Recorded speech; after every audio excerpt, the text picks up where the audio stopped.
friends, welcome to Madras Samayal. இன்னைக்கு நம்ம மெட்ராஸ் சமையல்ல சூப்பரான நல்ல ஈஸியான ஒரு சாட் ரெசிபி பண்ண போறோம். இது பண்றதுக்கு ஃபர்ஸ்ட் வந்து நம்ம அந்த பப்பட் தயார் பண்ணனும். அதுக்கு நான் இன்னைக்கு வந்து 1.5 கப் மைதா மாவு எடுத்துர்க்கேன். இத வந்து ஒரு மிக்சிங் பவுல்ல மாத்திக்கலாம். இது கூடவே ஒரு 1/4 டீஸ்பூன் ஓமம் சேர்த்துக்கோங்க. ஓமம் சேர்க்கும்போது இன்னும் அந்த வாசனை நல்லா இருக்கும். அதுக்கு அப்புறமா ஒரு 3 டேபிள்ஸ்பூன் அளவுக்கு நெய். கூடவே தேவையான அளவு உப்பு. நான் வந்து 3/4 டீஸ்பூன் உப்பு சேர்த்திருக்கேன். எல்லாத்தையும் சேர்த்துட்டு நல்லா ஃபர்ஸ்ட் வந்து அந்த நெய் எல்லாத்தையும் சேர்த்து நம்ம நல்லா கலந்து வைக்கணும். இந்த மாதிரி கலந்து விடும்போது நெய் எல்லா மாவோடையும் மிக்ஸ் ஆகும்போது தான் அந்த இது கிறிஸ்பினஸ் நமக்கு வந்து கிடைக்கும். இந்த மாதிரி நல்லா கலந்து வச்சுருக்கேன். இப்போ இதுலேருந்து கொஞ்சம் கொஞ்சமாக தண்ணி சேர்த்து நம்ம வந்து கலந்து விடணும். நமக்கு வந்து ரொம்ப தண்ணியெல்லாம் தேவைப்படாது. கிட்டத்தட்ட ஒரு 6 டேபிள் ஸ்பூன் தண்ணி நான் வந்து சேர்த்துருக்கேன். சில மாவு பொறுத்து கொஞ்சம் முன்ன பின்ன தேவைப்படலாம். ரொம்ப சாஃப்டாக நம்ம கலந்துட வேண்டாம். ஓரளவுக்கு ஒரு செமி ஸ்டிஃப்னஸோடு இருக்கிற மாதிரி கலந்துக்கோங்க. அதுனா ரொம்ப டைட்டாகவும் இருக்கக்கூடாது. இந்த மாதிரி எல்லாம் சேர்ந்து வந்ததுக்கப்புறமா ஒரு 2-3 நிமிஷம் நம்ம நல்லா பிசைஞ்சு வச்சிடலாம். கலந்து வச்சுருக்கேன். ரொம்ப சாஃப்டாக இல்லை, ஓரளவுக்கு இந்த மாதிரி இருக்குது. இப்போ இதை வந்து மூடி வச்சுட்டு நம்ம மீதி வேலையெல்லாம் ரெடி பண்ணிவிட்டு இது பண்ணும்போது கரெக்டாக இருக்கும். மாவு ஊறிட்டு இருக்கிற நேரத்தில் நம்ம சாட்டுக்கு தேவையான 2 சட்னி தயார் பண்ணிடலாம். ஒன்று வந்து புளி சட்னி, இன்னொன்று வந்து பச்சை சட்னி. நான் வந்து இன்றைக்கி புளி சட்னி கொஞ்சம் எக்ஸ்ட்ரா தான் பண்ணுறேன். ஏன்னா இது வந்து ஒன்று டக்குன்னு கெட்டு போயிடாது. நம்ம ஃப்ரிட்ஜில் வச்சு யூஸ் பண்ணிக்கலாம், வேறு சாட் ரெசிபீஸ்க்கு யூஸ் பண்ணிக்கலாம். இதுக்கு மட்டும் நீங்கள் பண்ணுறீங்கன்னா இதுலேருந்து பாதியாக குறைச்சிக்கோங்க. எல்லாத்தையுமே பாதியாக குறைச்சிக்கோங்க. இந்த டாமரின் சட்னி பண்ணுறதுக்கு நான் இன்றைக்கி வந்து 1 கப் போல் புளி, ரொம்ப அழுத்தியெல்லாம் எடுக்கலை, லேசாக எடுத்த கப்பில் 1 கப் எடுத்துருக்கேன். இதை வந்து 2 கப் போல் தண்ணி சேர்த்து ஃபஸ்ட்டே வந்து நான் கொஞ்சம் நேரம் ஊற வச்சுருந்தேன். அப்போ தான் நமக்கு வந்து அந்த இதை பல்ப் எக்ஸ்ட்ராக்ட் பண்ணுறதுக்கு ஈஸியாக இருக்கும். இப்போ இது வந்து ஒரு 20-25 நிமிஷம் ஊறினதுக்கப்புறமா இந்த நல்ல ஒரு தடவை பிசைஞ்சிடலாம். பிசைஞ்சிட்டு இந்த மாதிரி பல்ப் இந்த மாதிரி இது இருக்குல்ல, இது வந்து இருந்தால் பரவாயில்ல. ஆனால் அந்த நாராக இருக்கும்ல, அந்த ஓரத்தில் வந்து அந்த நாராக இருக்கும்ல, அதை மட்டும் நம்ம எடுத்துகிட்டா போதும். ஏன்னா நம்ம வந்து மிக்சியில் அரைப்போம்.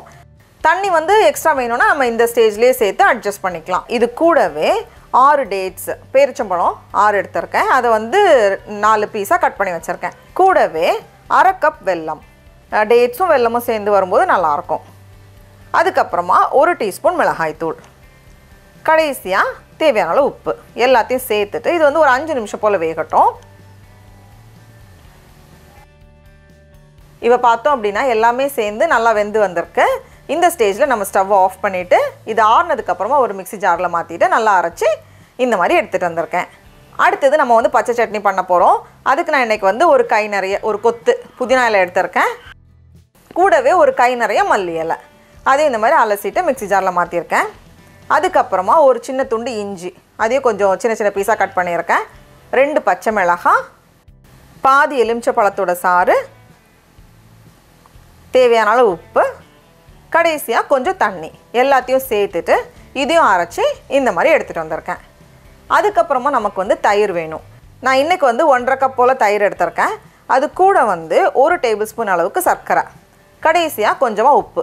சர்க்கரை சேர்க்கும் போது அந்த புளிப்பு தன்மை வந்து நமக்கு கொஞ்சம் குறைஞ்சி வரும். எல்லாத்தையும் சேர்த்துட்டு நல்லா கலந்து வச்சிட்டோம் அப்படின்னா அவ்வளோதான், தயிரும் ரெடியாக இருக்கும். இப்போ நம்மளோட மாவு பார்த்தோம் அப்படின்னா கொஞ்சம் நேரம் ஊறி கரெக்டாக வந்திருக்கு. இந்த ஸ்டேஜில் நான் இதை வந்து 2ஆக பிரிச்சுட்டு நம்ம வந்து விரிக்க போகிறோம். இதை வந்து சின்ன சின்னதாக பால் மாதிரி உருட்டிட்டு நம்ம வந்து விரித்தாலும் ஓகே தான். அப்படி இல்லைனா இந்த மாதிரி பண்ணுறதுக்கு நமக்கு வந்து ஈஸியாக இருக்கும். இப்படி வச்சுட்டு நம்ம அழுத்தி விரிக்கும்போது பாருங்கள் நல்லா ஈஸியாக தான் இருக்கும். இதில் வந்து அந்த ஓமம் சேர்க்கும்போது அந்த ஓமத்தோட வாசனையும் வந்து ரொம்ப நல்லாயிருக்கும். அதனால் கொஞ்சமாக ஓமம் சேர்த்துக்கோங்க. நல்லா விரித்து வச்சுருக்கேன். ரொம்ப குண்டாக இருக்கக்கூடாது, ஓரளவுக்கு பாருங்கள் இந்த மாதிரி விரிச்சாச்சு. இந்த மாதிரி விரிச்சதுக்கப்புறமா ஒரு ஃபோர்க் எல்லாம் வந்து எதாவது வச்சு நம்ம வந்து நல்லா குத்தி வைக்கணும். இந்த மாதிரி நம்ம ப்ரெஸ் பண்ணி வைக்கும்போது நமக்கு வந்து எண்ணெயில் போட்டு பொரிச்சதுமே அந்த பெருசாக வராது, அமுங்கியே இருக்கும்.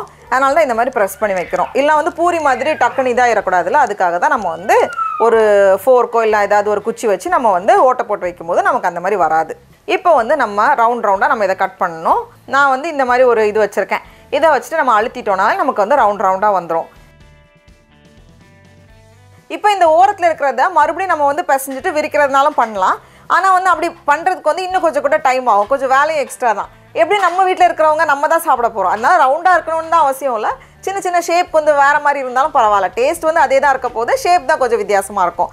அதனால் நான் என்ன பண்ண போகிறேன்னா இதையும் வந்து அப்படியே நம்ம பொரிக்கலாம். நான் வந்து கொஞ்சம் சின்ன சின்ன பீசஸாக நான் வந்து அதை லைட்டாக கட் பண்ணி வச்சுருக்கேன். பாருங்கள் இந்த மாதிரி 2ஆக வந்து நான் பிரித்து வச்சுருக்கேன். இப்போ இதை வந்து நம்ம எண்ணெயில் போட்டு பொரிச்சு எடுத்துடலாம். எண்ணெய் வந்து குறைவான சூடில் இருந்தால் போதும். மீடியம் ஹீட்டை விட கம்மியாக தான் இருக்கணும். ஏன்னா கொஞ்சம் அதிகமான சூடில் இருந்துச்சுன்னா கூட என்ன ஆகும்னா டக்குன்னு கொஞ்சம் அப்படியே புஷ்ஷுன்னு வந்துடும். அதனால் கொஞ்சம் குறைவான சூடில் வச்சு நம்ம பொரிச்சு எடுக்கும்போது நமக்கு வந்து கரெக்டாக வரும். நான் வந்து கொஞ்சம் நிறைய தான் சேர்த்துருக்கேன். அதனால் நம்ம வந்து கலந்து விட்டுட்டே இருக்கும்போது நமக்கு வந்து சமமாக வெந்து வரும். கலருமே வந்து கரெக்டாக வரும். இப்போ பார்த்தோம் அப்படின்னா லேசான ஒரு கோல்டன் கலர் வந்திருக்கு, நல்லா பொரிஞ்சிருக்கு. ஆனால் இன்னும் கொஞ்சம் நேரம் கூட இருக்கட்டும், அப்போ தான் வந்து நமக்கு அந்த கலர் நல்லா வரும். இந்த ஸ்டேஜ் நம்ம வந்து கலந்து விட்டுட்டே இருக்கணும், அப்போ தான் அந்த கலர் வந்து நமக்கு சமமாக கிடைக்கும். அதனால் நான் வந்து கலந்து விட்டுட்டே இருந்தேன். இப்போ பார்க்குறப்போ லைட்டாக ஒரு கோல்டன் ப்ரௌன் கலர் வந்திருக்கு, இந்த மாதிரி வந்திருக்கு.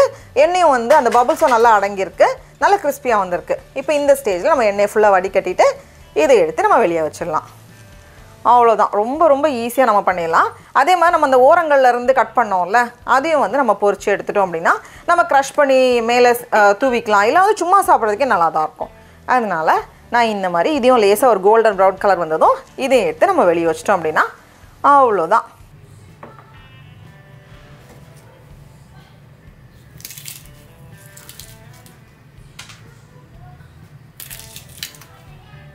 இதை வந்து நம்ம சும்மாவே சாப்பிடலாம், ரொம்ப நல்லாயிருக்கும். இல்லைனா வந்து நம்ம கொஞ்சம் பீசஸாக உடச்சி நம்ம சாட் மேலே அப்படியே தூவி சேர்த்தாலும் ஓகே தான். இப்போ அடுத்தது நமக்கு வந்து உருளைக்கிழங்கும் வேணும்.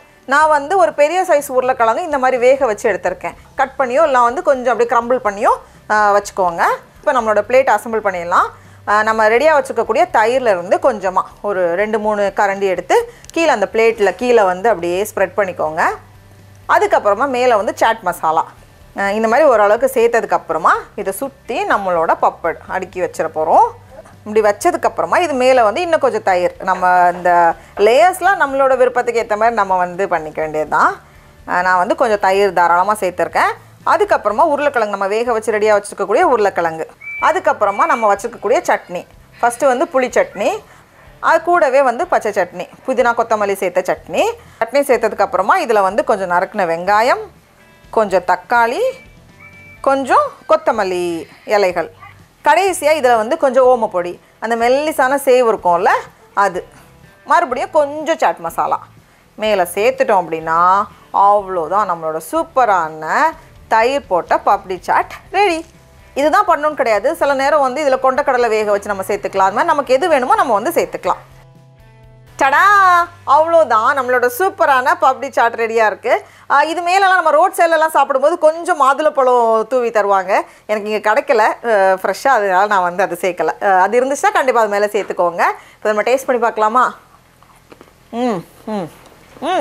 ரொம்ப ரொம்ப நல்லாயிருக்கு. நீங்களும் கண்டிப்பாக இந்த ரெசிபியை வீட்டில் செஞ்சு பாருங்கள். உங்களுக்கு இந்த வீடியோ பிடிச்சிருந்துச்சுன்னா மெட்ராஸ் சமையலுக்கு சப்ஸ்கிரைப் பண்ணுங்கள். நாவின் சுவையரும்புகள் மலரட்டும்.